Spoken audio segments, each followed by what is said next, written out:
A very happy Christmas and welcome to our regular 6-minute strategy.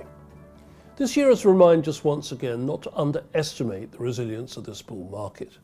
We've endured wars, political crises and trade battles, yet global equity markets have continued to push forward. The most striking recent example came after President-elect Trump's crushing victory last month. Most commentators expected market turmoil in the face of an unconstrained Trump White House. Instead, equity markets rallied, while equity and bond volatility actually fell. Investors, it seems, view the president less as a source of instability and more as a potential catalyst for growth. But as we look forward to 2025, we must balance optimism with caution. There are clear risks on the horizon. US equity valuations are at multi-year highs, raising concerns about a technical correction. The proposed tax cuts and tariffs could rekindle inflation, while Europe's core economies face both political and economic challenges that could yet escalate into crisis. Yet there are reasons too for confidence. Major central banks are cutting interest rates, China's fiscal stimulus appears likely to prevent a hard landing, while fears of a recession in both the US and UK are receding. Indeed, a re-acceleration of US growth looks increasingly possible. In the slides ahead, we'll take a deeper dive into these key themes and discuss how we're positioning ourselves for the year ahead. So let's begin by looking at the performance of asset markets since the US election on the 5th November. You can see there in the panel the star being Bitcoin up an extraordinary 43%. US equities a solid return of 6%, interestingly led by growth. Small cap and value actually lagged. US dollar up by 2%, even bonds interestingly were higher. The losers were European and Chinese equities, as we might have expected, with tariff risk. But the losses were really very modest, less than 1%. So nothing like what we had anticipated from this Trump clean sweep.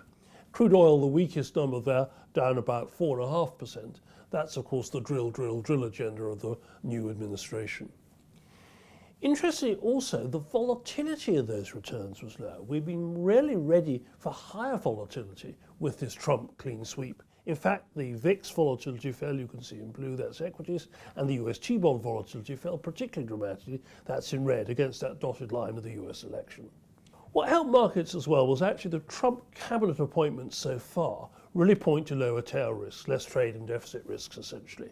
Kevin Hassett at the NEC, a traditional supply-sider, Scott Bessent at the Treasury, the highly respected hedge fund manager and Wall Street guy with his 3-3-3 agenda, a 3% deficit, 3% GDP and 3 million more barrels per day of oil production. Ambitious but broadly sensible targets. Interestingly, Jimison Greer as US Trade Representative, who's much less of an ideologue than Robert Lighthizer, who we feared a reappointment. He was, remember, in the Trump first term, of course, all that trade volatility. At the Federal Reserve, Trump's indicating he's not pushing Jerome Powell to leave, but he has earmarked Kevin Warsh as a possible next chairman in 2026. He'd be a great appointment. So yes, there's still uncertainty about what Elon Musk means with his Doge, his rationalization efforts for the US government, but all in all, this economic team is mostly mainstream. So what's all this meant for equity markets? Well, that extraordinary 2024 rally continued, led again by the super caps, that's the blue line, the weighted index, well ahead of the equally weighted index, where we put all stocks at the same level, so the impact of those AI super caps still driving markets. When we look at style, we get a similar message. Momentum, that's stocks that rose yesterday are rising again today. Again, of those AI names led by growth. The real laggard interest has been dividend yield and income stocks. That provides a very interesting diversification opportunity for 2025, with global dividend growth seen to be around 14% next year. That looks a real opportunity. Let's look quickly at inflation and what the thoughts are for interest rate markets. Well, as you've seen, inflation has fallen steadily, very impressively through 2025. But the core rate I've shown on that left-hand panel for the UK, US and Euro area, getting a bit more sticky, stubbornly really around about 2.75% to 3%. That's, of course, made central bankers a little more hawkish, not those huge interest rate forecast cuts that we had a year ago. So if you look on the right-hand panel, the top line is where the Fed is currently anticipated to be by markets at the end 2025. That's 3.7%, down from 4.75% today. Just a year ago, we were nearer 3%. So 3 less rate cuts than we had expected.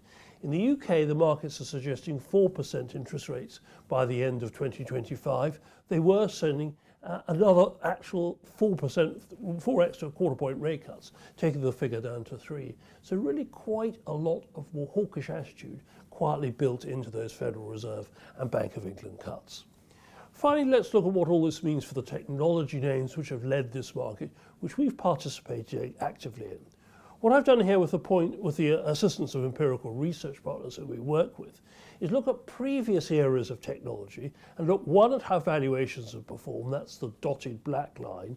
That's the relative forward PE ratio. And on the right-hand axis, we looked at the free cash flow margin, how much of revenues actually pours off these companies in cash. Well, you can see that in the mainframe era of the 60s, the PC era of the 80s, and the internet era of 99-2000, yes, we had very high valuations, but there was not much free cash flow to show for it, particularly in the internet era. Look where we are now in the pandemic era, and today these AI stocks are pouring off cash, as are the semiconductors. So it's a very different backdrop, and it indicates to us we need to risk manage positions, but they do have a longer term role in your portfolio in the year ahead. So let's wrap up our strategy for 2025. Underweight bonds, spreads are a bit tight, we're not really seeing value there. We remain overweight in equities. The tail risk of recession is fading, and that's good for underlying earnings. Technology still looks attractive, cash flow amazing, but valuations rising. And yes, some value beginning to appear in these dividend and yield stocks. Alternatives, overweight gold, holding that position as a diversifier away from what's really excessive issuance in bond markets and the possible risk of those bond market vigilantes returning, while meanwhile we're harvesting income from renewables and infrastructure. Cash remains underweight. And on my worry list, number 1, bonds. Could these deficits suddenly matter for bond markets? Number 2, could the trade war be rather worse than we expected? We have seen some Chinese retaliation already. And of course, we don't want a shock earnings report in that AI tech world. It would rattle stocks considerably. Well, I hope that's all helpful. I hope it gives you an idea of our direction of travel for 2025. And in the meanwhile, happy Christmas, and thank you so much for listening.